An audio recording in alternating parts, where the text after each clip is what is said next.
fake news.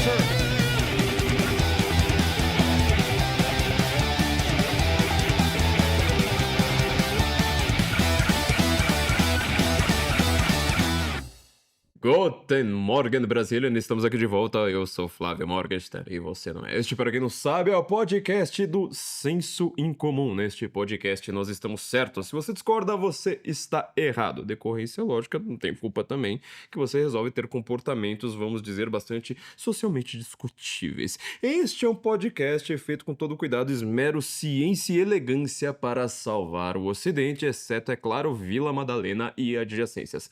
Para nós conseguirmos lograr este intento, do que nós precisamos? Uma pequena ajuda sua. Você sabe qual que é, mas vamos lembrar, né? 2025, quase eu falei 2015, 2025 é sempre bom relembrarmos para você manter o hábito, né? Nós precisamos do seu joinha, isso aí faz toda a diferença para nós. O seu joinha aqui, seu comentário, esteja você assistindo ao vivo ou não. E compartilhe este link para mais pessoas, assim você vai ficar mais inteligente e perder amigos, tá? Então é muito importante você colocar este link nas suas redes sociais, tira um print lá, coloca lá o link, mostra que mais pessoas precisam conhecer o Guten Morgen, porque assim você vai educar o algoritmo. O algoritmo vai saber que o podcast do Senso em Comum Guten Morgen é sensacional e mais pessoas precisam assistir, ficar mais inteligentes e perder amigos no processo. Hoje eu queria aproveitar, tá? Começar aqui falando sobre algo que está acontecendo já há um bom tempo, mas está ficando um pouco mais conceitualmente preciso agora em 2025. Estou gravando este podcast alguns dias antes da posse de Donald Trump, e quando você assistir a posse já vai ter ocorrido, não sei se vai ter, sei lá, uma quebra-quebra no Capitólio, não sei, ainda não sei de nada. Porém, muita gente está comentando mais ou menos a mesma coisa, né? Eu falei que a primeira eleição do Trump foi muito difícil de você acertar, nós somos uma das poucas pessoas que acertaram, né? Muita gente nos conheceu naquela época, que eu fui, as primeiras vezes que eu fui ao Pânico na Jovem Pan, e todo mundo falava assim, mas o Donald Trump não tem a menor chance, né? Hillary Clinton já ganhou e tal. E eu falava, gente, mas não, o Trump já ganhou, é o contrário. Ele vai ganhar, acabou, já era, sinto muito. E aí, muita gente nos conheceu naquela época. A eleição de 2016 do Donald Trump foi realmente muito difícil de você precisar, né? O maior acerto já feito foi do Felipe Martins, né? Que depois comentou, escreveu vários artigos pro nosso site lá no Senso em Comum, explicando o que é que estava acontecendo, explicando as diferenças do que a mídia pensava, do que tinha acontecido de fato naquelas eleições. E a eleição de 2020 foi aquele caos, né? Que a gente já conhece muito bem, e tem assuntos que a gente não pode falar de jeito nenhum, principalmente no Brasil. Porém, em 2024 acho que foi mais fácil, sabe? Acho que a maior parte das pessoas já estava percebendo, olha, a chance do Laranjão voltar é enorme. Os estados, inclusive, né? Eu fiz uma análise no Braddock, no qual eu tinha dito que o Trump, ele tinha a chance de ganhar 6 dos 7 estados chaves, e ele ganhou 7. Até me surpreendeu isso aí um pouco. Eu fiquei na dúvida ali entre Georgia e Wisconsin, acho que na época, não lembro agora, preciso rever lá no Braddock. Mas foi mais fácil, não foi uma análise que eu fiz, assim, contrariamente à grande mídia. O que está sendo comentado agora por praticamente todos os analistas que eu vi recentemente, ou seja, eu tô indo junto com a maré desta vez, né? O senso comum, nossa âncora aqui não tá precisando enfrentar, né? Mas a maré é muito forte. A gente tá meio indo junto aqui. Donald Trump fará um segundo mandato completamente diferente do primeiro. Porque a perspectiva internacional mudou radicalmente.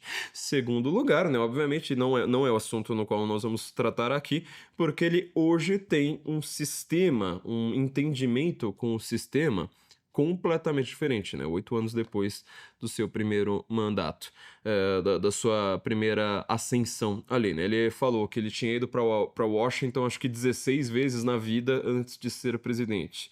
Chegou lá, não conhecia ninguém. Todas as indicações que ele fazia para cargos-chave, FBI, CIA, Departamento de Estado, cargos extremamente importantes, por exemplo, embaixada na Inglaterra, embaixada na União Europeia, embaixada na ONU, todas essas indicações não foram dele. foram do Partido Republicano, que estava naquele momento, assim, praticamente contra ele. Você lembra, né? Que era, sei lá, a família Jeb Bush, o Marco Rubio, né? Que agora tá com ele, o Ted Cruz, que agora também tá com ele. Quem que era? Uma galera, assim, aquele cirurgião, como é que ele chama mesmo? Ben Carson. Tem o filme do Ben Carson sensacional, mas é só da vida dele como cirurgião. Ben Carson, todo mundo tava contra ele. De repente ele conseguiu lá um certo apoio e ficou lá ele sozinho, mas assim, majoritariamente partido contra ele. Agora, o Partido Republicano, majoritariamente, mais de 50% do Partido Republicano hoje, é um partido trumpista. Ou seja, internamente, ele vai fazer mandato diferente. Podemos encerrar esse assunto aqui, né? Ou seja, eu vi essa análise, sei lá, na Folha de São Paulo, na Reuters, se duvidar, até a Globo News deve fazer uma análise mais ou menos parecida com essa, né? Acho que é ponto pacífico, ninguém vai discordar deste ponto. Agora, esta análise internacional é o que me interessa aqui neste momento. Nós estamos vendo hoje vamos dizer, consolidação, uma ascensão em número maior daquilo que a mídia não cansou de chamar de nacionalismo ou populismo. São líderes nacionalistas ou populistas, e a forma como a mídia tenta descrever o pensamento destes novos líderes, né, presidentes e tal, basicamente presidentes, chamando-os, classificando-os, tungando-os, né, fazendo eles sangrarem ali, né, pagarem um juro pelas suas opiniões, pechando-os de extrema-direita. Ou seja, os líderes da extrema-direita. O que é o Bolsonaro? É um líder da extrema-direita. O que é o Trump? O líder da extrema-direita. O que é a Le Pen? Sei lá, Giorgia Meloni, sabe? Uma pessoa super calma, não sei o que, sabe? Faz um discurso de mãe brava. Entenda, mas veja como ela conversa com todo mundo, né? Conversa até com Lula, apesar de ter nojinho, assim, quando o Lula tentou, né, ganhar um beijinho ali dela. Sério. Mas enfim, é uma pessoa super normal. A extrema-direita, extrema-direita. O que significa exatamente esta ascensão desse populismo? Eu já tive muitas discussões com amigos meus, inclusive quando o Felipe Martins estava no governo, eu discordava bastante dele, porque ele postava sempre a favor dessa espécie de populismo. E eu tenho uma discordância seguinte. O termo populismo sempre foi usado para pessoas que não tinham quase nada a ver com a direita. No máximo, como aconteceu, sei lá, com... Eu não gosto de como também se usa o termo fascismo, né? Os fascismos europeus. Nazifascismo, por exemplo. Se você for descobrir, né, o Mussolini e o Hitler... O Mussolini, por um triz, não decretou guerra ao Hitler no meio da Segunda Guerra Mundial. Olha como a história seria diferente, né? O que você vai fazer com esse termo fascismo, que é usado à torta direito hoje, né? Pra querer dizer assim, se você faz uma política, por exemplo, contra banheiro trans, significa que você vai acabar assassinando 6 milhões de judeus, né? É sempre a associação que eles tentam fazer com esse tipo de termo. E olha lá, falam sempre, né?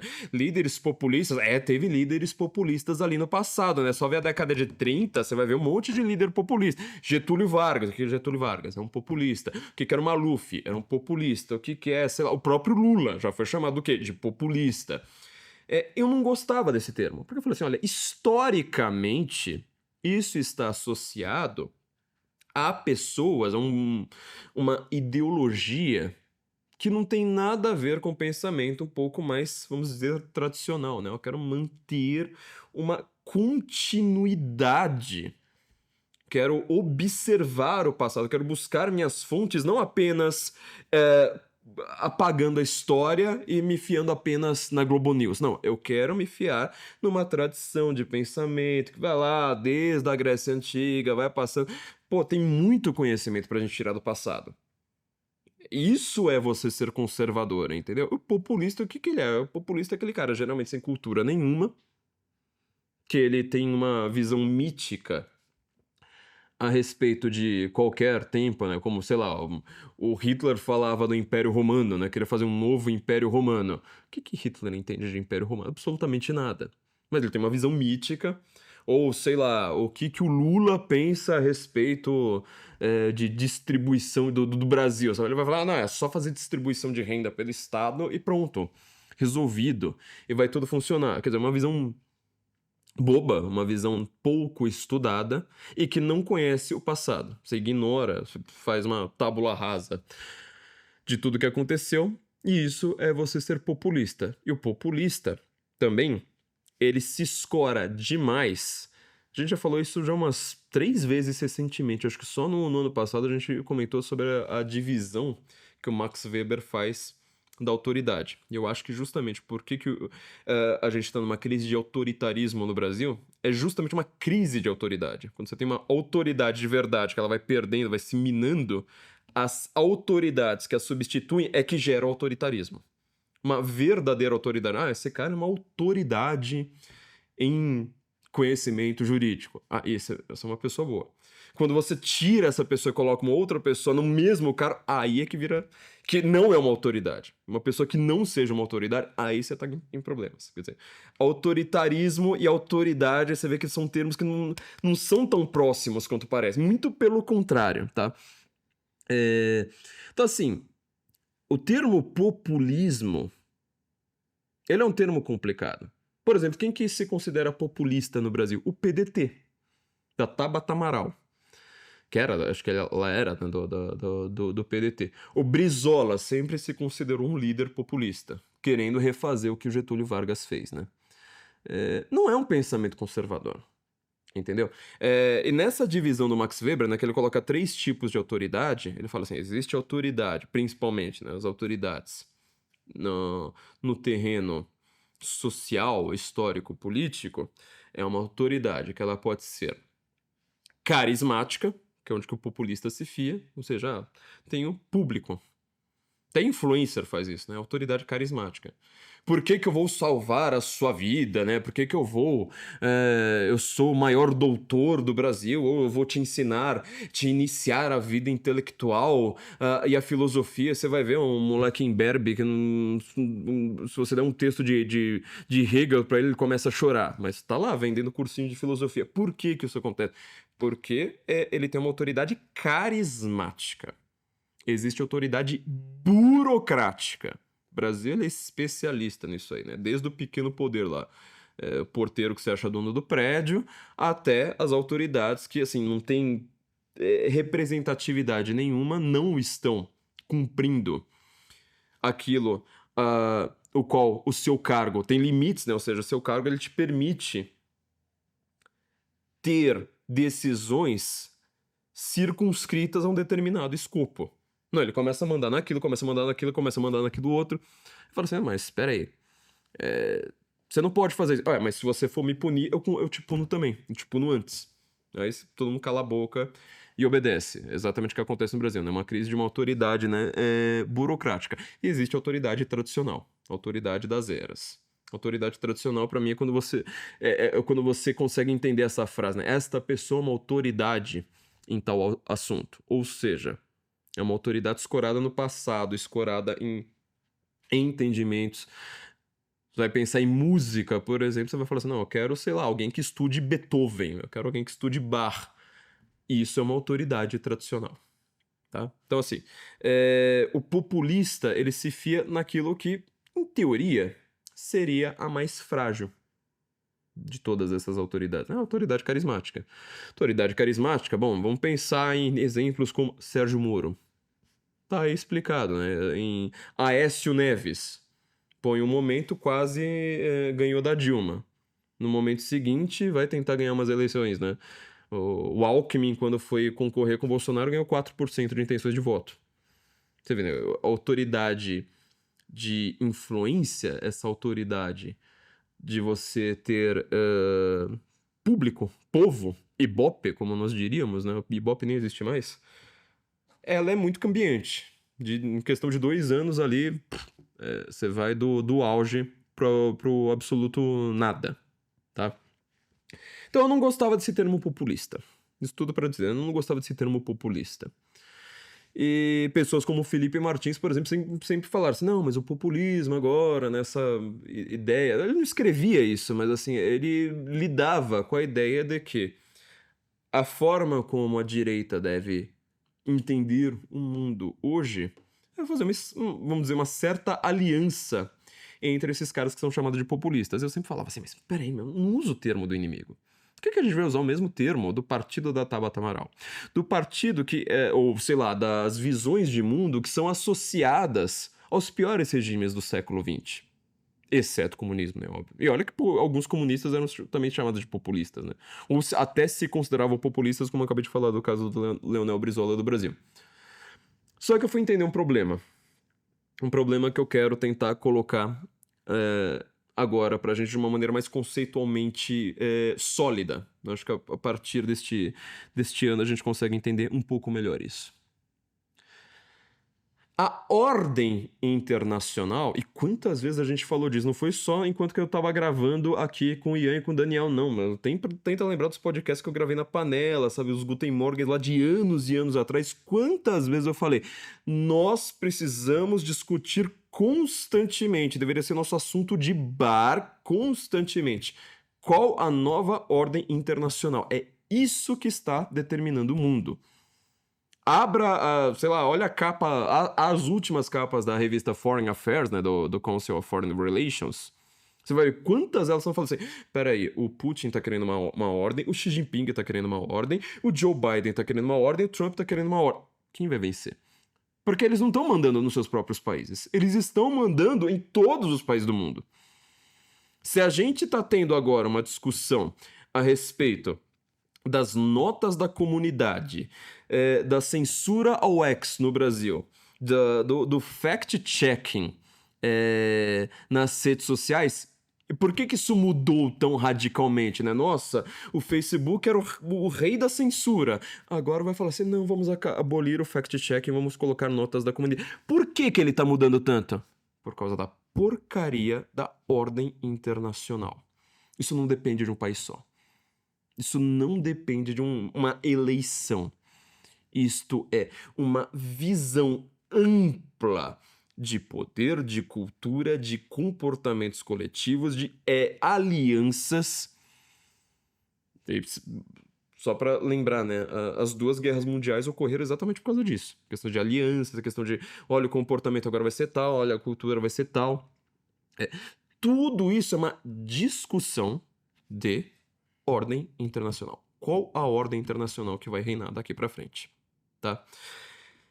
E como que a gente consegue entender um pouco disso? Partindo da ideia de que a ordem liberal, sabe aquela coisa do Francis Fukuyama? A gente fez um podcast só sobre isso, né? Acho que mais de um, inclusive, né? Que eu falei sobre como a ordem liberal estava em ruínas. Pois é. Mas falei isso só aquele lá das instituições entre o Estado e o indivíduo, que todo mundo vai achar que é uma questão libertária, mas não, eu tô também falando dessa questão de ordem internacional. Tô lembrando qual o título deles, mas... Falei em vários, né? Meio que uma série recentemente sobre isso, que eu fiz em vários episódios aqui do Guten Morgen. A ordem liberal é uma coisa que eu acho que tá pouco compreendida ainda no Brasil. Tá? Talvez ela seja, não sei, pela população em geral, mas assim, quando eu vejo a discussão entre, sei lá, um colunista nos Estados Unidos, eu acho que eles têm o conceito de ordem liberal razoavelmente clara, mas nós não. Qual que é o grande problema aqui? Vamos partir dessa ordem liberal para a gente ver por que o nacionalismo, né, os populistas se tornaram internacionais. Vamos tentar entender, então, agora, o que é essa tal de ordem liberal. Antes de mais nada, só pra gente lembrar, né? Eu queria lembrar, este podcast, ele depende de você. Nós precisamos do seu apoio para conseguirmos continuar gravando. Daniel, aqui é caro, Ian, aqui é caro, essa edição custa dinheiro. Então, se você puder, faça-nos um Pix. Um Pix aqui, eu sei, olha, mas e a receita, né, o Leão? Olha, isso aí vai ser principalmente para mim. Então, eu cuido bem dos meus impostos, sabe? Eu converso com minha contadora constantemente. Então, pelo menos, não se preocupe, tá? Quanto a isso. Faça um Pix aqui pra gente, ó. Pix é Flávio Morgen, Morgen, sensoincomum.org. Você faz um Pix aqui, você vai estar financiando esse podcast, assim a gente vai poder continuar fazendo não só o podcast, como os outros vídeos do canal, constantemente. O que a gente mais quer é ser um canal grande, né? Por que o Monark, o Vilela, essa turma toda aí tem tantos seguidores? Porque eles postam 8 vídeos por dia, entendeu? A gente ainda não tem essa capacidade, mas nós precisamos do seu Pix. Se você mandar um Pix substancial, aí sim a gente vai conseguir, sabe, chegar no nível deles. Mas, enfim, né, nós precisamos de você. Então, por favor, né, se você puder, mande-nos um Pix, flaviomorgan@sensoincomum.org. Assim a gente consegue manter o nosso canal no ar. Muito obrigado a todos.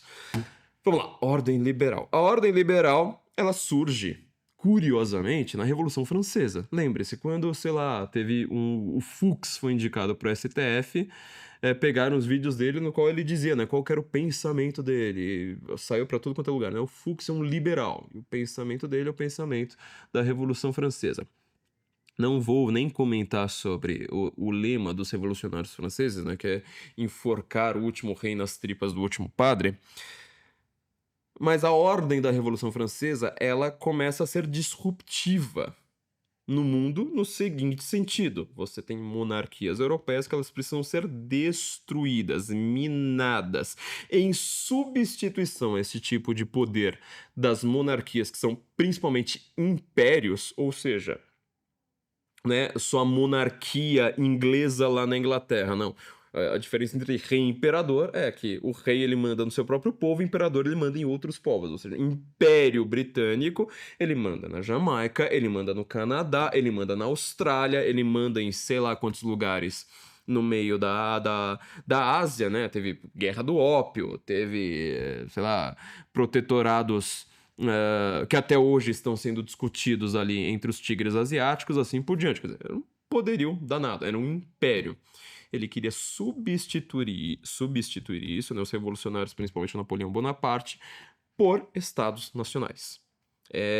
Os estados nacionais já tinham sido uma grande questão revolucionária já na época do Renascimento, né? Por causa dos estados nacionais, Portugal é o primeiro estado nacional que aparece, que o Brasil foi descoberto, para você ter uma ideia. Revolução de Avis. Porém, é quando a Revolução Francesa é quando você quer criar uma nova ordem baseada em estados nacionais. Não é só ter um estado que é um país minúsculo, não. Toda a Europa vai deixar de ser imperial e vai se tornar, né, um grande continente de estados nacionais. Esses impérios, a gente já sabe, duram até a Primeira Guerra Mundial. Tem meu curso aqui sobre a Primeira Guerra Mundial, tá aqui embaixo, né, mostrando por que nós precisamos entender tanto esta guerra para entender o mundo de hoje. Já falei isso aqui várias vezes.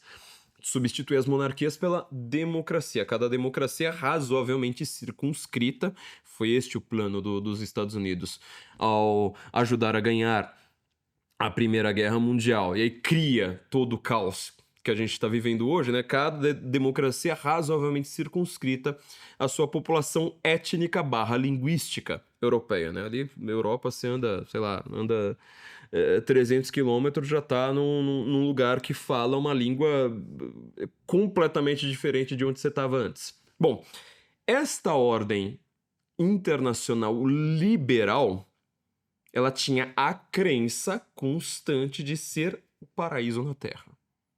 Você só precisava de uma ordem internacional no qual estes países, estes governantes, eles se entendessem mutuamente através de organismos internacionais, ou seja, são nacionais, mas ao mesmo tempo tem organismos internacionais, que são a reunião desse país, e aí não vai gerar mais guerra nenhuma, né? Cria-se a Liga das Nações, você vê, mesmo assim teve a Segunda Guerra Mundial.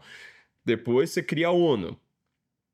A ONU, que é uma junção de países, depois ela quer inventar um país que é Israel. Aí começa o caos no Oriente Médio também. Você vê que essa ideia, ela não é plenamente funcional. E muita gente tinha criticado isso lá desde o começo. Para meu infortúnio, sabe quem foi, né? Um dos grandes fiadores da ideia de você criar mecanismos transnacionais para lidar com os problemas do século XX. O senhor chamado Thomas Mann. Tá? Ele, no seu livro A Montanha Mágica, aliás, meu clube de leitura também está aqui na Formação Ciência em Comum, né? Você só precisa se cadastrar na Formação Ciência em Comum, link está aqui embaixo. A gente está lendo A Montanha Mágica capítulo por capítulo. Ah, mas vocês já começaram, ainda não li. Tudo bem, meu, vai vendo os vídeos gravados um por um lá, um capítulo por semana, você vai chegar lá. Pode se inscrever aqui, não tem problema. Se duvidar, se você se inscrever a tempo e conseguir ler a tempo, você ainda pega alguns capítulos ao vivo, né? A gente tá, no momento que eu tô gravando, a gente ainda tá no terceiro capítulo. Para um livro de 950 páginas, ainda dá tempo suficiente para você ainda pegar uns bons encontros ao vivo, né? Thomas Mann, para você ter uma ideia, no livro A Montanha Mágica, tem uma hora que o personagem chamado Ludovico Settembrini, né? Um grande homo literato, né? Eu adoro citar latim com sotaque italiano, né? Ele tá lá num sanatório na Suíça conversando em alemão com todo mundo, mas ele é italiano, adora demonstrar, né, a superioridade é, do, do- da cultura italiana, fazendo uma referência constante ao passado. Tem uma hora que ele recebe uma carta. Parece assim, a cena mais banal do mundo, né? O domingo começou e todo mundo foi até a porta do sanatório para receber cartas. Eu falo assim, pô, mas isso aqui tá a cena mais tediosa do mundo, né? O cara vai realmente descrever alguém indo até lá, a caixa do correio e pegando a carta? O Settembrini abre a carta, dá uma lida. Aí ele fecha a carta, vira lá pro Castorp e pro Simpson, né? Os dois primos que estão lá no sanatório, que são, de certa forma, os personagens principais, e fala assim: vou contar uma coisa aqui pra vocês. Eu acabei de receber uma carta que é o seguinte: tem uma liga agora reunindo vários partidos e políticos e intelectuais e, sei lá, artistas, né, celebridades, que seria o equivalente a celebridades do mundo, para reunir várias dessas pessoas. Nós vamos criar uma liga internacional progressista para resolver os problemas do mundo, os problemas internacionais. O livro foi publicado depois da Primeira Guerra, mas a história se passa antes da Primeira Guerra. Então, eu fui agora convidado, eu quero dar a honra para vocês, para serem as primeiras pessoas a serem avisadas de que eu acabo de receber esta missão de ser o compilador. Vou ser agora enciclopedista, né? Ele tá lembrando dos grandes enciclopedistas do Iluminismo. São as enciclopédias que geram a Revolução Francesa, né? Eu agora vou ser o grande enciclopedista do sofrimento humano. Eu acho que a humanidade ela não deve mais sofrer. Então eu vou catalogar os tipos de sofrimento espiritual, sofrimento político, sofrimento econômico, sofrimento do corpo, sofrimento de todas as formas possíveis. Será meu projeto de vida. É muito longo, mas será meu projeto de vida e vou ser agora a primeira pessoa a anunciar para vocês. Acabar com o sofrimento humano. Mas que coisa linda, né? Diminuir assim até acabar. Nós vamos ter uma vida sem sofrimento. Parece ser exatamente a glória suprema do ser humano. Não sei se você reparou, este é o mesmo projeto de um certo ser chamado Lúcifer. Ele diz exatamente a mesma coisa, né? Ou seja, eu quero destruir este mundo criado pelo Criador, que criou uma criatura, eu estou forçando aqui a redundância, que ela não é digna deste mundo. E aí eu quero pessoas que vão se achar como deuses. E aí não vai mais ter sofrimento. Tudo o que eu ofereço para as pessoas pode ser uma mentira, mas o que eu ofereço para as pessoas é prazer. É não ter uma missão. Ah, olha só, né? Para que sofrer desta forma? Enquanto que a missão, por exemplo, de um cristão é aceitar doenças, sofrimentos, guerras, etc., perseguições principalmente, como um ato de sacrifício. Sacrifício e sagrado, você reparou que as palavras são muito próximas? Ou seja, você torna algo sagrado se sacrificando, sofrendo, porque paixão, né? Aquilo que é passivo. Então, o que o Settembrini, de uma maneira linda, maravilhosa, está propondo é um projeto demoníaco. Tá? É isso que acontece na Montanha Mágica. Quer dizer, você tem um trecho, um capítulo que você fala, meu, o cara vai receber uma carta e você vai falar, pô, mas que coisa chata o cara receber uma carta. De repente você tem a maior questão filosófica da humanidade com o cara falando, olha, recebi uma cartinha aqui no sanatório. Faça o clube de leitura da Montanha Mágica, tá dentro da formação Senso em Comum, se cadastre aqui, tá? O link tá aqui embaixo, tá lá na Coursolid, coursolid.com.br, tanto o Guten Morgen Go quanto a formação, se você comprar os dois juntos ainda você vai ganhar desconto. Você vai ver o que é este projeto de um intelectual, né? Fala assim, não, eu quero diminuir o sofrimento. Bom, o que ele está criando ali? O que o Settembrini está pensando naquele momento? Ele está pensando na Liga das Nações, aquilo que futuramente vai ser a ONU.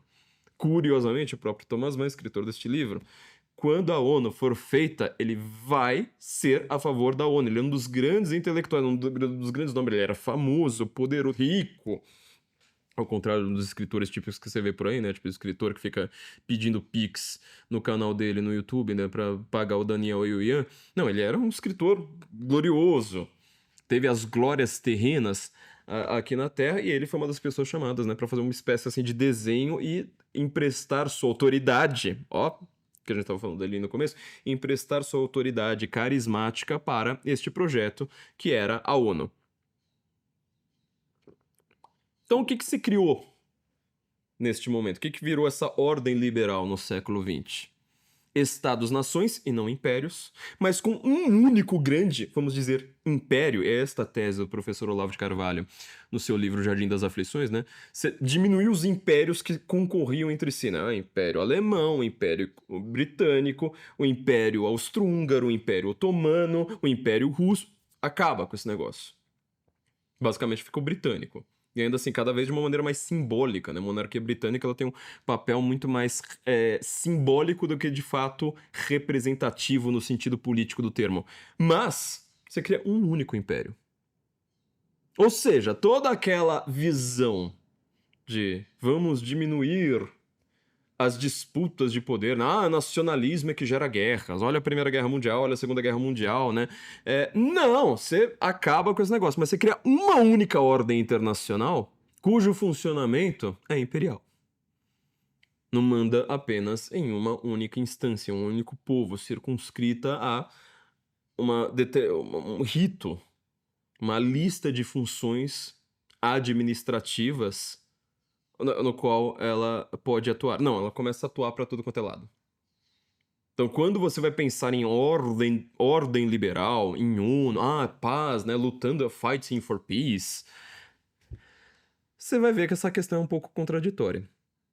No século XX, eu vou voltar ao que eu estava falando ali sobre o populismo, no século XX, quem não estava, na verdade, a ONU foi criada contra esses caras, né? Foram justamente gente ruim, né? Getúlio Vargas, Adolf Hitler, Benito Mussolini, sei lá, toda aquela galera ali. O que esses caras estavam fazendo? A gente já sabe, ou seja, vão ter um poder completo dentro de uma nação. Não precisamos nos aprofundar nesta questão. Porém, o termo ficou, né? Populista. Eles ascendem de uma maneira populista. A forma da ascensão ela é muito focada, né? Olha só, né? O Bolsonaro, ele faz a mesma coisa do que fez os populistas da década de 30. Olha, o Trump, ele também, né? Tá sendo um populista, ele tá lá desrespeitando as instituições. Olha como esse termo fica forte, né? Ele não respeita as instituições, portanto, ele é um ditador. O problema é o seguinte, a ditadura hoje é burocrática. Pelo menos no Ocidente ela é burocrática. A do Putin não é, a do Xi Jinping não é, mas o ocidental é. 2020 tá aí pra esfregar na nossa cara constantemente. Ainda não sobrevivemos, não nos recuperamos de 2020, muito pelo contrário. O problema criado ali, ele tem sido constantemente aumentado. Ora, o que é a ordem liberal? Que é uma ordem nacional e ao mesmo tempo ela é internacional. Olha que coisa curiosa, né? Isso aqui confunde muita gente. Esta ordem liberal, ela é baseada na ideia de que se tem um Estado-nação dentro de um organismo que seja como se fosse a cooperação, né, de todos esses países, e eles sejam democráticos, você tem a paz mundial. É a norma da União Europeia. A União Europeia pega a Nona Sinfonia de Beethoven, né, que tem a Andi Freude, né, a poesia do Schiller, ou seja, vamos cuidar da alegria. Lembra que acabei de falar do Setembrini? Vamos diminuir o sofrimento, agora você só vai ter alegria daqui pra frente, uma alegria política. Nossa, Nossa, que delícia essa ordem internacional. Mas você tem uma ordem de países dentro de um sistema internacional unificado. Completamente unificado. Por que que todos os problemas que estão sendo discutidos constantemente na mídia não são os problemas do seu dia a dia?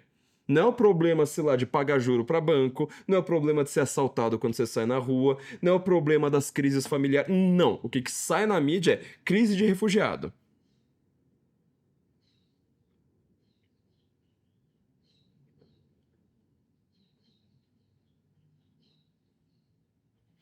Fake news nas redes sociais. Precisamos regulamentar as redes sociais. O Zuckerberg deu uma entrevista pro Joe Rogan nos Estados Unidos. Nossa, o que acontece no Brasil?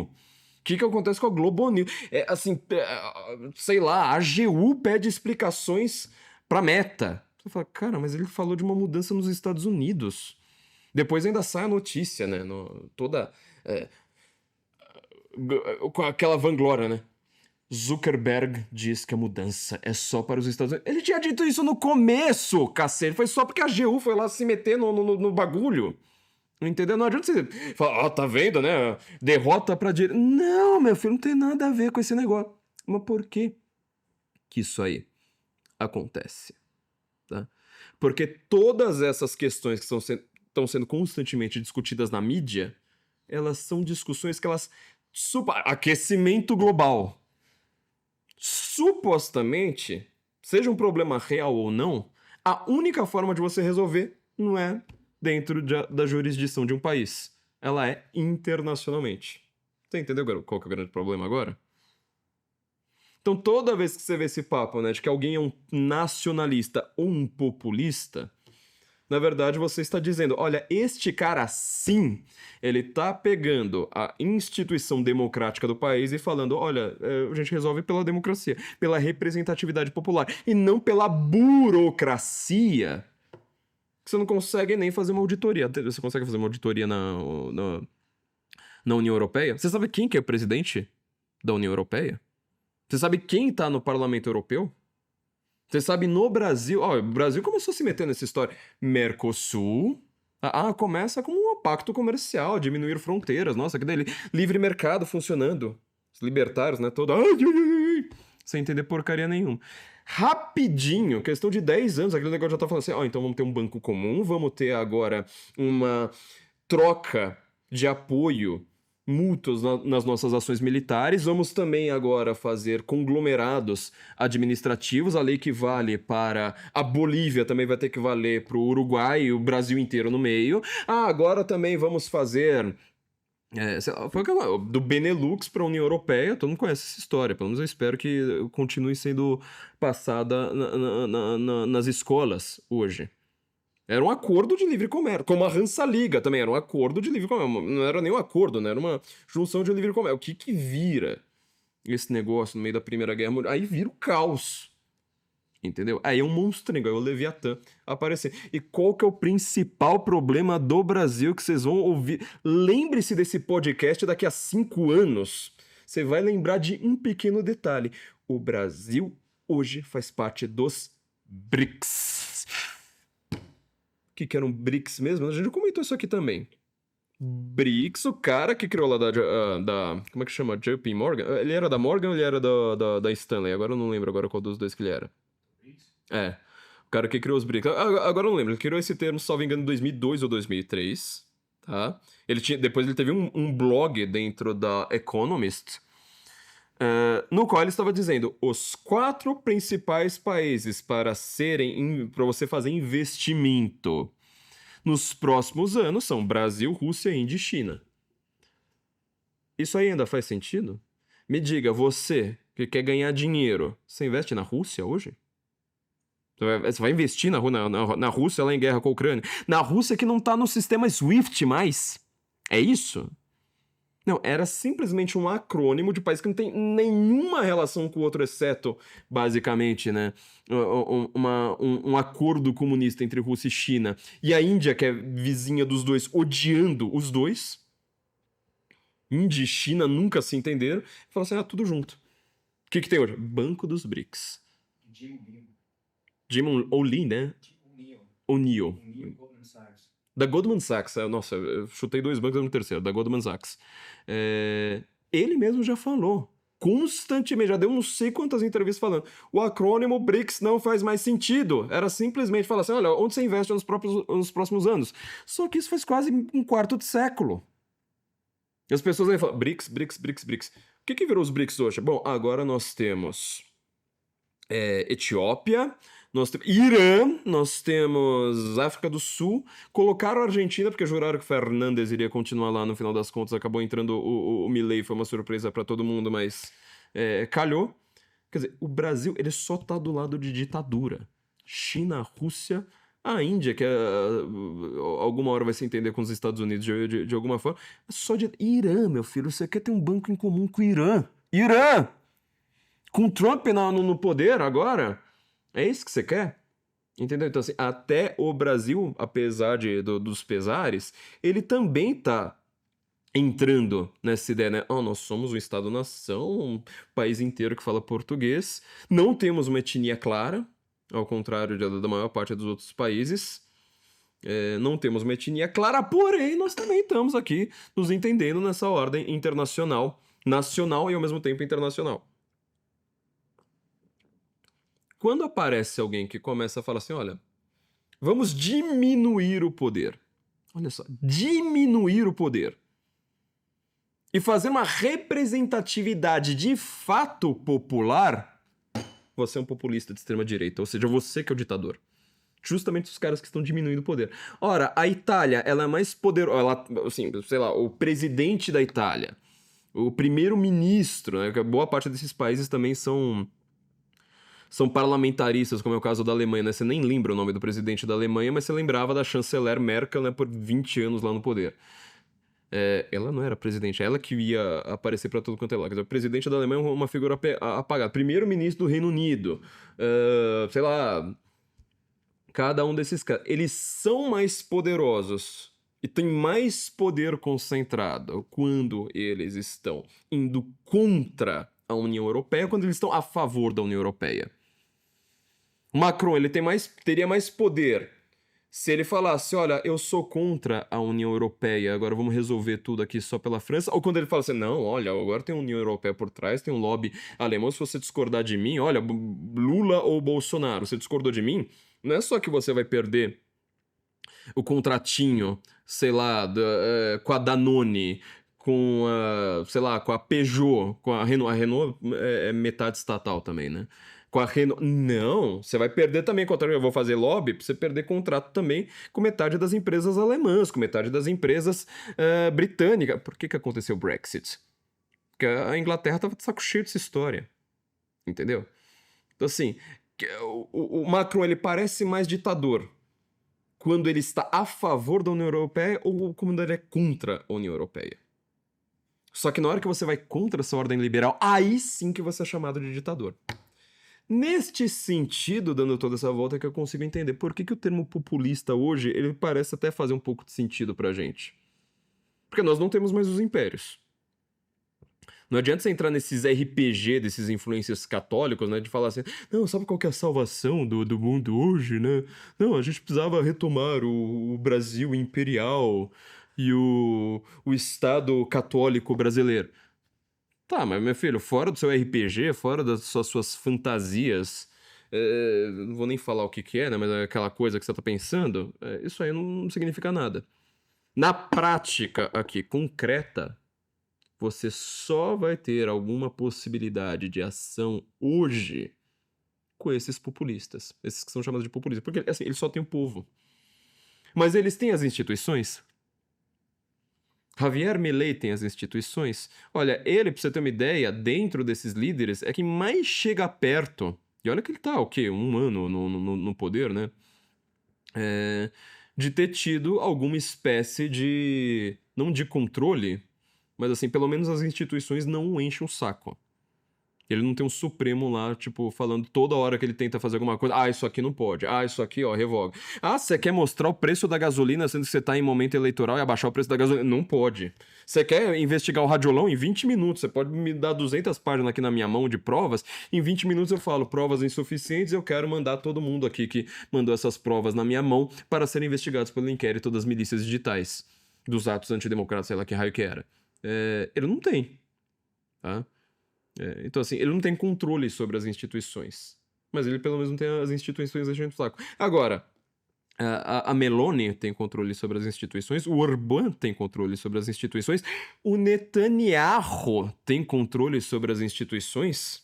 E olha que a gente tá falando de um dos países mais complexos do mundo, com seus 70, 80 anos de história. Você veja o que é o Netanyahu.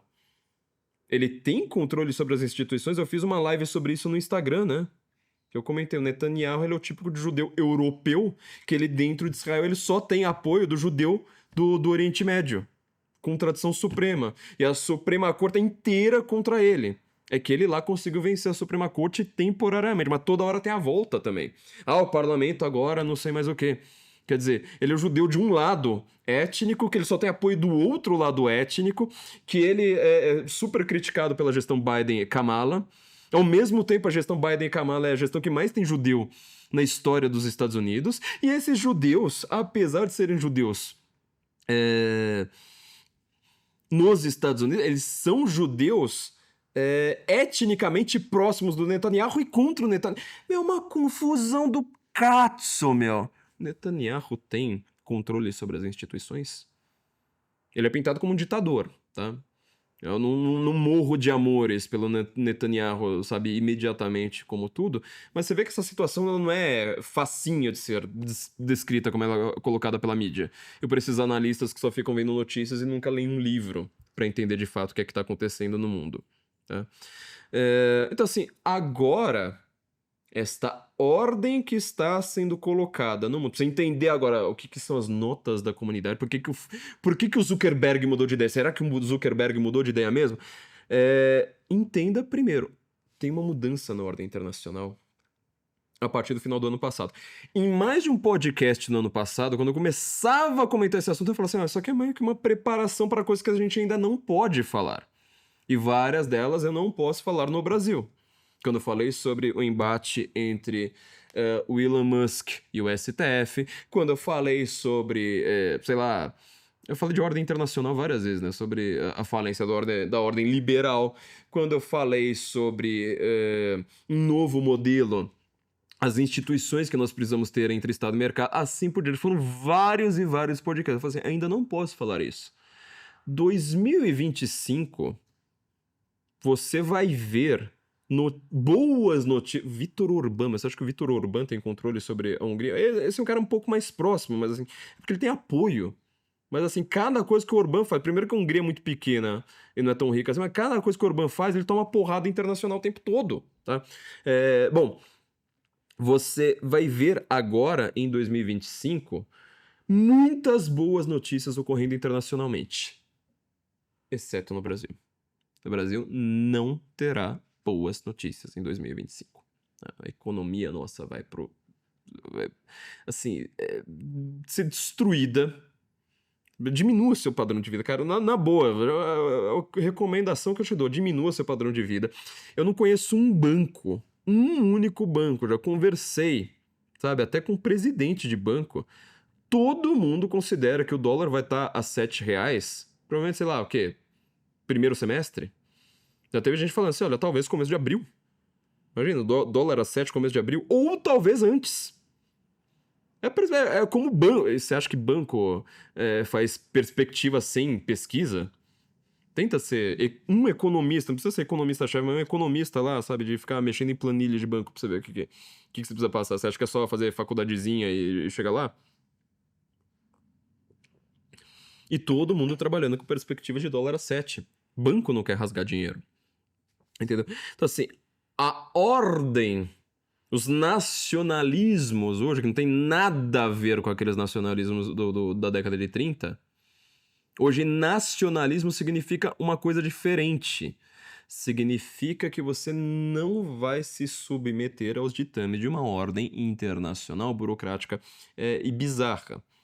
E eles vão ter que se unir. Né?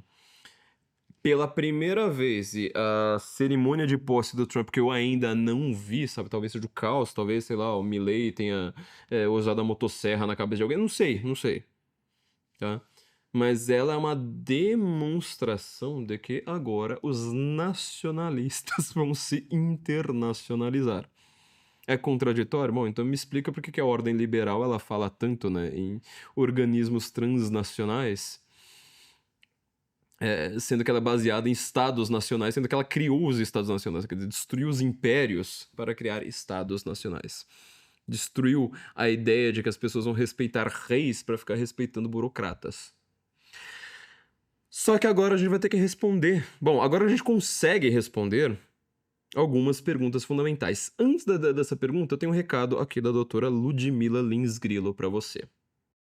Oi, pessoal, tudo bem? Ludmila Grillo falando aqui. Eu estou passando aqui no Senso em Comum para dar um recado para você que deseja migrar para os Estados Unidos, Portugal ou Espanha e não sabe nem por onde começar.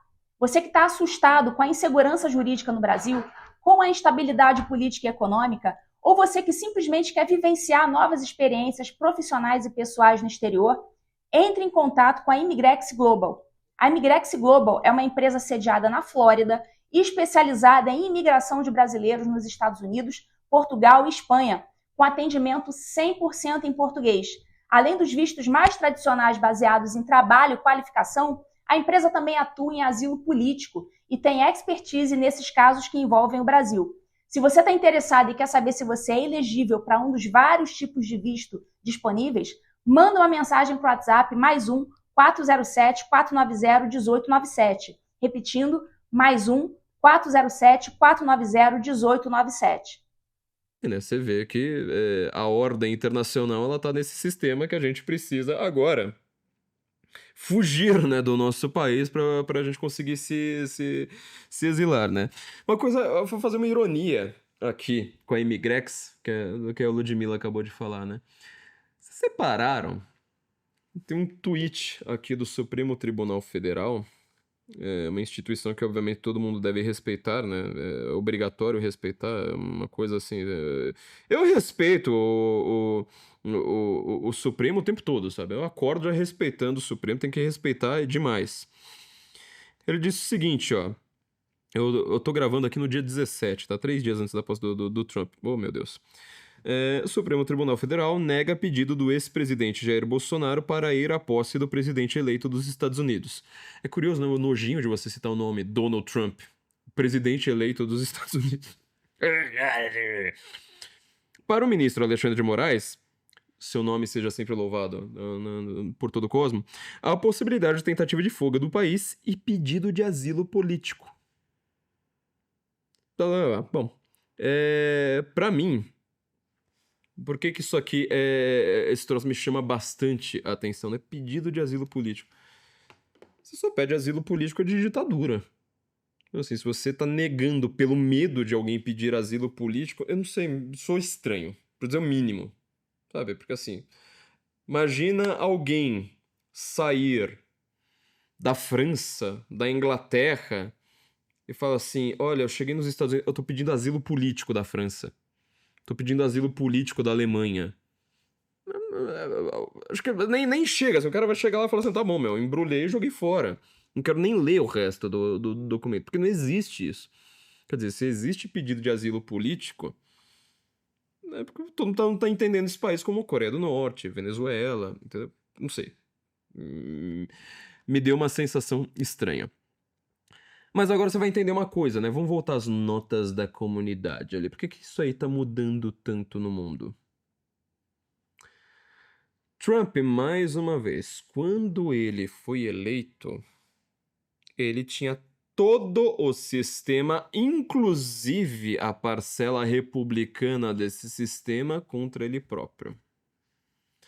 Se aqui no Brasil você teve uma eleição entre Bolsonaro e Haddad, e depois você teve uma eleição entre Bolsonaro e Supremo, e não entre Bolsonaro e Lula, O Lula foi preso por forças que ele não controlava. Ele foi solto sem nenhuma decisão dele estar lá no processo, nenhuma articulação, nada, nada. O Supremo precisou tirar o Lula. Bom, o Supremo tirou. O poder não está no Lula. Lula manda no governo dele, de 2023 para frente. Eu não consigo imaginar isso. De fato, eu não consigo assim pensar. Olha, o Lula, ele queria uma coisa, sendo que outras pessoas queriam outra. Prevaleceu o Lula. Nunca, nunca, nunca mais. Bem ao contrário do Lula no seu primeiro mandato. Me contaram uma história, não sei se é verdade, de que uma vez Joaquim Barbosa, ministro do STF, indicado pelo Lula, estava numa festa em Brasília com muitas outras pessoas, as autoridades, né, o grande pessoal lá das autoridades. O Lula abriu a porta, entrou sem olhar na cara de ninguém, passando por todo mundo. Chegou lá na cara do Joaquim Barbosa, espero que não seja verdade essa história, obviamente, né? Fez assim: quando eu te ligar, você me atenda! Saiu de perto. Você consegue imaginar? Vamos supor, tá? Não sei se essa história é verdadeira. Assim, vamos supor, você acha que o Lula ele hoje tem a capacidade de chegar lá no Supremo, numa festa com Gilmar Mendes, com Barroso, com Alexandre de Moraes e fazer uma coisa como essa? De novo, não sei se é verdade, mas assim, eu acho possível o Lula fazer isso no seu primeiro mandato. No terceiro mandato, não acho, eu acho bem o contrário. Acho possível que alguém, sabe, até ministro do Lula, enfie o dedo na cara do Lula falando: quando eu te ligar, se atenda. E sair de perto. Opa, desculpa. Entendeu? O poder dele hoje é bastante irrelevante. Tá? Só que nós temos uma ordem hoje. Bom, Lula não foi chamado para a posse do Trump. Quem dá sustentação ao Lula, basicamente, Supremo Tribunal Federal 80%, Rede Globo 19% e presidente do Senado 1%. Basicamente, presidente da Câmara e Senado somados 1% restante. Esta ordem internacional, tá? Quando o Trump chegou lá no seu primeiro mandato, ele não tinha, tava mais ou menos como o Bolsonaro, né? Ou como o Lula hoje. Chega lá sozinho, só sou eu, ninguém não tenho amizade com ninguém do sistema, nem os republicanos da Suprema Corte, nem o meu próprio partido, ninguém tá me dando apoio. Ele... Quem que tava contra ele e que faz toda a diferença? As redes sociais. Um livro que eu acho que, assim, no Brasil nós precisamos muito ler, eu vou deixar o link aqui na descrição, se chama Os Manipuladores. Tem no Clube Ludovico, se você puder comprar aqui pelo meu link, eu agradeço muitíssimo, tá? O link tá aqui embaixo, que aí pelo menos os caramigas ficam. Aliás, pode também comprar livros na livraria Senso Comum, não sei se esse livro especificamente tem na minha livraria, mas eu deixo o link aqui embaixo, que é pelo menos uns trocadinhos ficam pra mim. Mas você pode comprar vários livros na livraria.sensocomum.org. Ora, esse livro Manipulador, o que ele mostra? Que quando o Trump estava subindo ao poder a primeira vez, Google, Twitter, vou falar Twitter, né, igual o pessoal fala, Twitter, Facebook, qualquer outro, nem lembro mais agora qual, mas assim, todas as redes sociais, é um mecanismo de busca, né, como o Google, se falasse qualquer coisa a favor do Trump, seu algoritmo desaparecia. Existia uma política que não veio necessariamente dessas empresas, de você favorecer um dos lados, fazer uma espécie de hegemonia ali. De onde isso mais vinha? Da CIA. A CIA, a nossa querida CIA, ela sempre foi entendida como um bastião da liberdade. Ou seja, o que a CIA fazia? A CIA, quando aparece em filme, o que ela tá fazendo? Lutando contra comunista. O que a esquerda falou aqui no Brasil por praticamente um século? Ai, o imperialismo americano. Por que existe imperialismo americano? Porque a CIA, nossa, ela faz isso, faz aquilo outro. Olha como a CIA, ela é tratada nos filmes como a boazinha, né? A mocinha, sendo que ela não é. Bom, esta mesma esquerda, né, que era contra o judiciário, que era contra a ordem liberal, que era contra o imperialismo americano, hoje então, o que ela está defendendo? Ah, precisa ter uma norma vinda do STF, precisa ter fact-checking, né, ou seja, sempre foram os bastiões da liberdade de expressão, agora não são mais, precisa agora enaltecer o que a CIA está fazendo, assim por diante. Ora, vamos entender uma coisa aqui. A CIA, você acha que trabalha com espionagem, trabalha com inteligência. Ao contrário da BIM, ela é uma agência séria, ela é temida no mundo inteiro. Não é uma coisa como inteligência brasileira, que você fala isso, inteligência em sentido militar, obviamente, né? Inteligência brasileira em sentido militar, que fora do país é tratado como uma piada. Ela é uma coisa muito séria, muito poderosa, capaz de fazer grandes coisas. Olha a entrevista que o Mark Zuckerberg acabou de dar para o Joe Rogan. Tenta entender um pouco do que está acontecendo ali. A CIA, até mais ou menos 1980, ela tinha o objetivo de lutar contra o comunismo. Principal objetivo dela. Se ela faz isso bem ou mal, já te adianto, muito mal, terrivelmente mal. Mas ela estava, vamos dizer, com o inimigo em comum. Ela lutou contra os nazistas, ela lutou contra o comunismo. Ó, que maravilha. Quando chega a década de 80, a União Soviética se esfacelando, Reagan no poder, a direita no poder, o que a CIA começa a... Contra o que ela começa a se voltar? Contra esses regimes que são chamados de populistas. Ou seja, se você escapa um pouquinho da ordem liberal, mas é um governo de direita, agora é um Bolsonaro. É um governo que gosta dos Estados Unidos. Você está fora da ordem liberal. Você está fora dessa ordem, dessas agências internacionais, nacionais e internacionais, que controlam de fato a política no mundo. Ponto. Veja, Fernando Henrique Cardoso, aqui no Brasil, que era amiguinho do Bill Clinton, que era amigo do Tony Blair, naquela época, por que ele subiu ao poder assim? Era uma pessoa inquestionável, ganhava tudo em primeiro turno, assim por diante. Porque ele tinha ligações com esse sistema burocrático, nós sabemos de uma nova forma de controle político, de controle de inteligência, de controle de narrativas, que estava muito a ver com esta nova ordem sendo construída. É a época que o Francis Fukuyama vai falar assim, olha, tá vendo? Democracia liberal é o fim da história.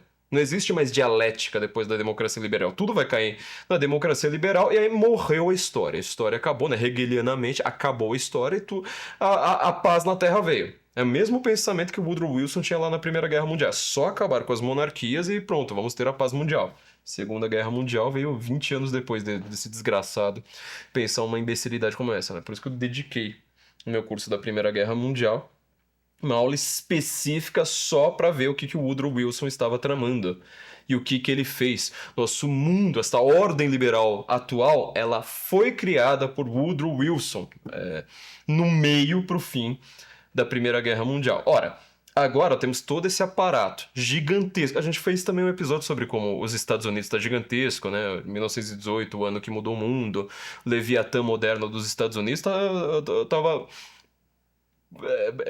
dando uma pincelada naquele episódio sobre essa questão. O que este grande aparato militar de inteligência tá fazendo hoje? Tá indo contra os populistas. E você acha que um detetive, os detetives da CIA, eles ficam lá caçando digitais com uma lupa o dia inteiro? Não. O que eles estão olhando?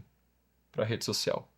A rede social é como você muda, de fato, os caminhos do mundo. Então, assim, a censura dentro de redes sociais, ela sempre foi uma coligação entre Estado e mercado. Isso aqui vai deixar libertário, sei lá, toda vez que eu via libertário falando isso, mas espera aí, que se o Facebook está censurando, ele pode porque ele é uma empresa privada. Entenda uma coisa, coisas tão grandes, o Big Business, a Big Pharma, a Big Tech, essas coisas tão grandes assim, elas já são monopólio.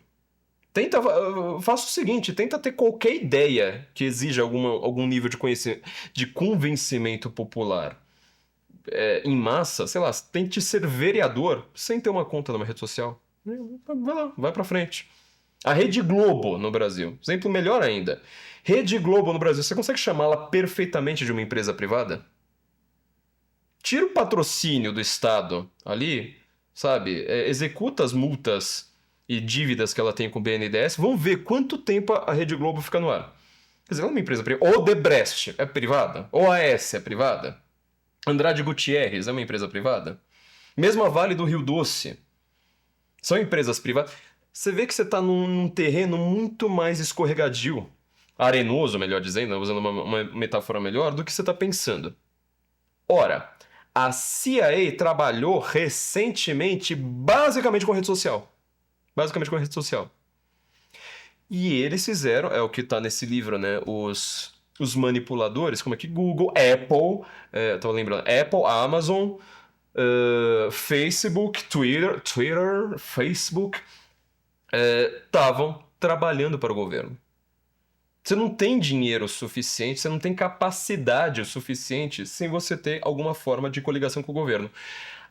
O staff burocrático de políticos, burocratas, juízes, militares, etc., dos Estados Unidos não queria o Trump. No livro Inquérito do Fim do Mundo, organizado pela doutora Cláudia Piovesan, primeiro capítulo é meu. O que eu tô comentando ali nesse capítulo? Porque, assim, modéstia à parte, eu acho que é uma coisa que todo mundo deveria estar lendo hoje em dia. Como foi criado o termo fake news?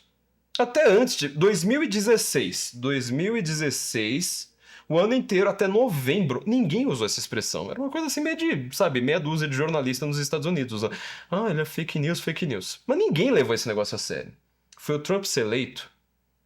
2 semanas depois, aquele choque geral, né? Silêncio. Choque geral. Aí saiu uma reportagem na Atlantic, já mostrei, inclusive, a revista aqui, fisicamente, aqui, né? A revista Atlantic. Dizendo, o Trump foi eleito por causa de fake news. Agora tá a explicação. O Trump tá eleito por causa de fake news. Fake news, fake news, fake news, fake. Nossa, precisamos regulamentar as redes sociais. Pronto, começou este mundo de hoje. Isso 2 semanas do Trump ter sido eleito. Em um momento, um pouquinho antes da posse do Trump, 24% das buscas do Google em um dia envolveram o termo fake news. Quer dizer, ninguém usava fake news. Daqui a pouco a curva assim, é quase assim, sabe? É tipo subida de montanha-russa. Assim, ó, olha, agora o único assunto do mundo é fake news. Eu vi o Sidério, como é que chama o cara lá? O novo chefe da Secom no Brasil, falando... Tô aqui no dia 17, acho que foi no dia 16, ou anteontem no máximo, dizendo que a desinformação é o maior problema da humanidade. Eu achando que era você sair, comprar um celular a 24 prestações e ser assassinado para o seu celular ser roubado antes de você conseguir pagar, chegar na metade das prestações. Não.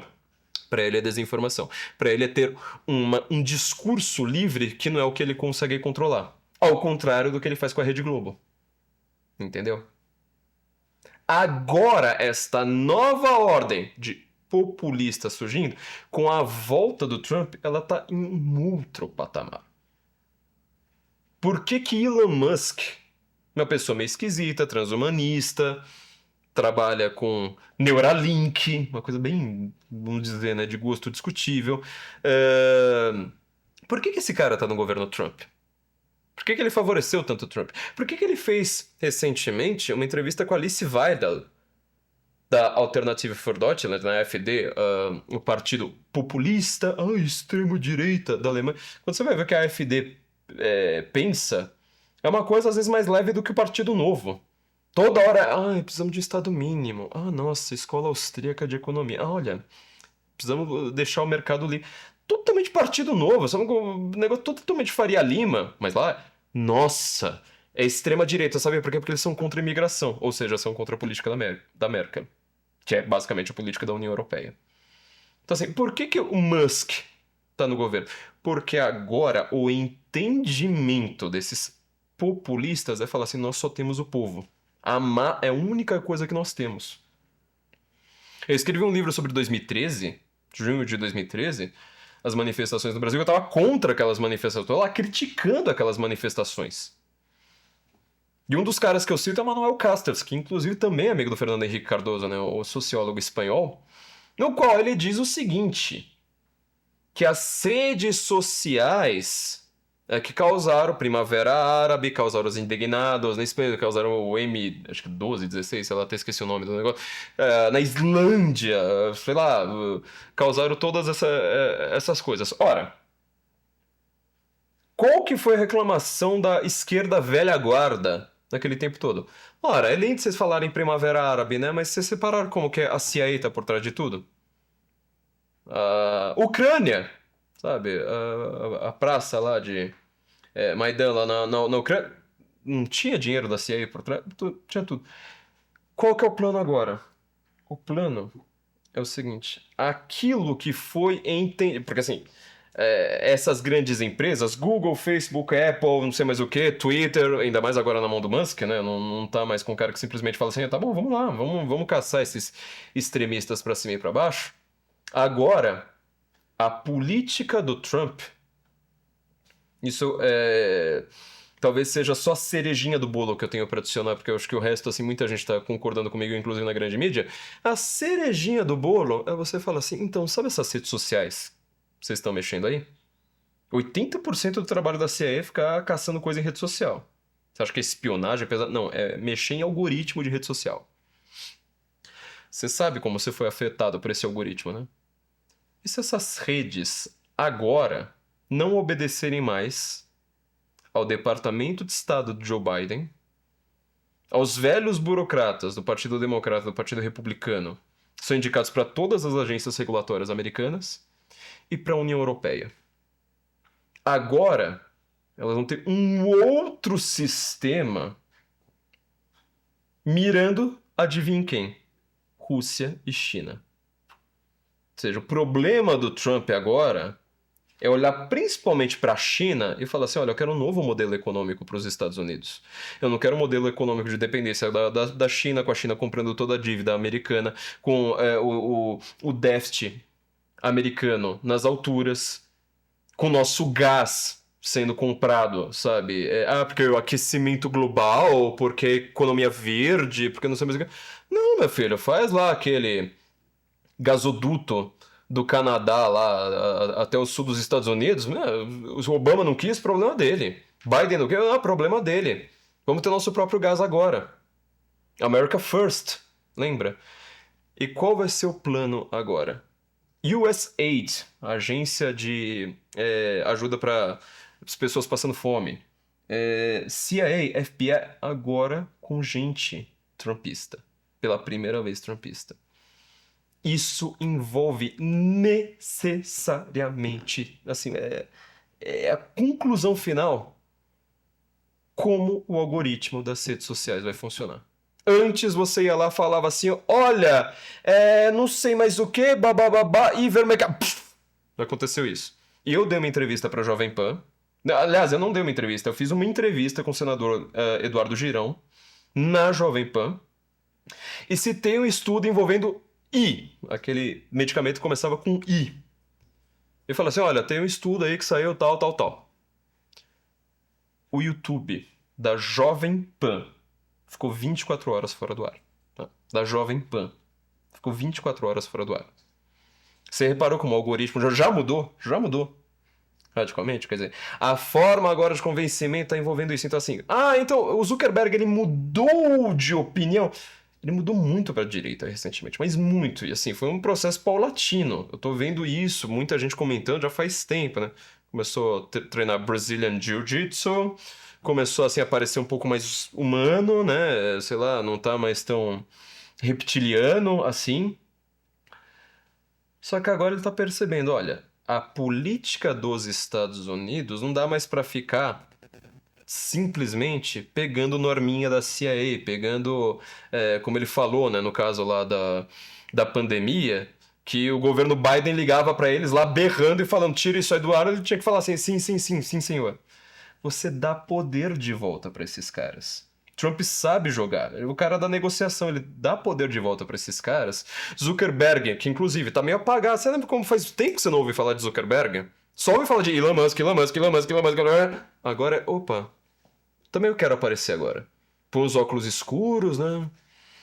Daqui a pouco vai aparecer com uma jaqueta da Harley Davidson por aí. Falei assim, não, tá bom, eu também tô na jogada. Vamos lá, vamos pra cima. Agora vocês não querem mais o fato ou fake, como agência nossa, agência Estado, como agência nossa, agência Lupa, como é que chama essas outras desgraças? Então a gente tira. Vamos agora fazer notas da comunidade. Ficar mais barato pra ele. Você tá ainda dando mais grana pra ele. E qual que é o foco agora? É combater o que Rússia e China fazem com redes sociais. Você entendeu agora também porque que na mesma semana... eu acho que saiu hoje ou ontem, do dia que eu tô gravando, TikTok foi banido nos Estados Unidos pela Suprema Corte. Vai valer a partir de domingo agora. Agora ficou bem claro, né? Ou seja, favoreça os americanos. Só que favoreça os americanos que eles consigam apagar um pouco o poder dessas agências transnacionais, devolva o poder agora para quem só tem o povo, para quem não tem a burocracia, para quem não tem essa capacidade de dominar a burocracia. Leva tempo, né? Tenta, sei lá, colocar 5 pessoas no Supremo Tribunal Federal no Brasil. Leva tempo. E leva acordos, não sei mais o que. Não, agora fala assim, não, pronto. Populismo, sabe? A autoridade que vem do povo. Ganhei voto, pronto. É o que o Bolsonaro teve aqui no Brasil. Teve voto? Teve. Teve burocracia? Tinha nem milico do lado dele, que dirá ter, sei lá, as agências brasileiras. Então, agora o foco é olhar, tipo, China, vamos pro pau. Entendeu? Então, se eu acho que logo até o Google vai vir pro nosso lado, pode contar que sim. E agora também ficou bem explicado, né? Porque que a Rede Globo tá tão desesperada, falando, olha, mas onde já se viu ficar sem o fato ou fake controlando o Facebook? Porque agora a narrativa não é mais deles. A narrativa é daqueles que só tem o povo e não tem mais nenhuma instituição, sem ser o povo sozinho. Se o termo para isso é populismo, né? Ou seja, você não respeita as instituições, né? Tipo umas instituições que promovem censura, é o que vai ser. Gente, quero lembrar aqui, você que ficou até aqui, tem um processo ainda a ser pago pelo senhor, foi movido pelo senhor Caetano Veloso contra mim, você já deve conhecer, mas vou aqui frisar. Queria agradecer a todo mundo que fez parte dessa vaquinha, lembrando, o Pix aqui a gente dá um jeito depois, minha contadora entende isso aí muito bem, mas assim, tem um Pix também, além do Pix normal aqui, que é pro Daniel e pro Ian. Quero pedir um Pix para você que ficou até aqui agora. Nós conseguimos juntar quase metade deste processo. Mas agora falta, obviamente, a outra metade, né? E eu quero, de verdade, juntar esse dinheiro, convencer alguém, de alguma forma, a pegar este dinheiro e dar para criancinhas vítimas de pedofilia. Ainda mais que aqui no Brasil nós temos uma instituição que cuida de vítimas de pedofilia, inclusive de criancinhas do Haiti. Vou deixar um vídeo aqui para vocês, só para vocês lembrarem. Olá, eu sou Flávio Morgenstern. Talvez você saiba que eu fui processado por um cantor chamado Caetano Veloso após a defesa que ele fez do Queer Museum em Porto Alegre. Eu escrevi no Twitter, digam o que Caetano Veloso é e deixem nos Trending Topics. Isso foi considerado a criação de uma hashtag que o ofendeu. Ele me exigiu R$200 mil em danos morais. Na primeira instância, nós conseguimos reduzir este valor para R$120 mil. Na segunda instância, isso também foi mantido. Agora nós estamos na última movimentação do processo.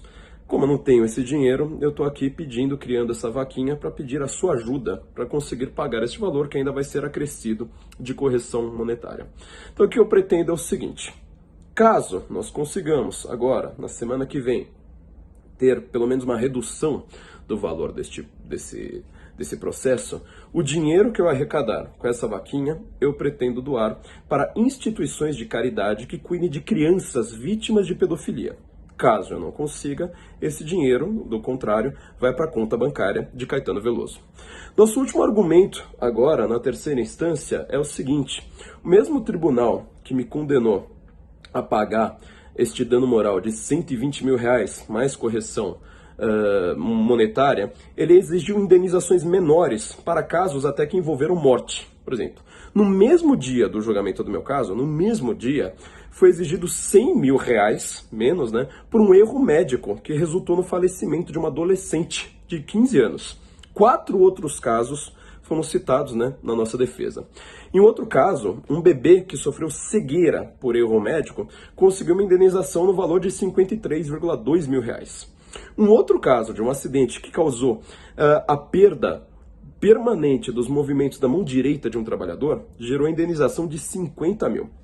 Um cidadão que teve a perna decepada por um caminhoneiro recebeu a indenização de 100 mil. Todos valores inferiores ao exigido pela honra de Caetano Veloso por conta de uma hashtag. Diante dessas discrepâncias, nós temos esperança de que haja uma reconsideração da parte do tribunal. Eu estou organizando essa vaquinha para pagar essa condenação.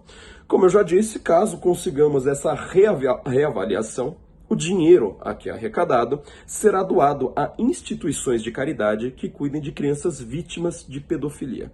Caso não consigamos, esse dinheiro vai para a conta bancária de Caetano Veloso. Eu conto com todos vocês. Deus os abençoe. Agradeço muito. Muito obrigado. Então é isso, gente. Pix é Flávio Martins, trad, T de tatu, R de rato, A, D de dado, @gmail.com, né? Com esse Pix, flaviomartinstrad@gmail.com, vai ser para este processo. Espero conseguir pegar todo esse dinheiro e dar para criancinhas vítimas de pedofilia, principalmente do Haiti. Do contrário, esse dinheiro irá para a conta de Caetano Veloso. Conto com vocês para essa ajuda, porque assim, como vocês viram, é com narrativas que a gente consegue ganhar mesmo sem ter as instituições. Nos vemos então na semana que vem, provavelmente, e Guten Morgen, Brasília. Encha o nosso rabo de dinheiro e salve o Ocidente. Encha o nosso rabo de dinheiro e salve o Ocidente. Se você quer perder amigos e ser mais inteligente, encha o nosso rabo de dinheiro e salve o Ocidente. Encha o nosso rabo de dinheiro e salve o Ocidente. Encha o nosso rabo de dinheiro e salve o Ocidente. Se você quer perder amigos e ser mais inteligente, encha o nosso rabo de dinheiro e salve o Ocidente.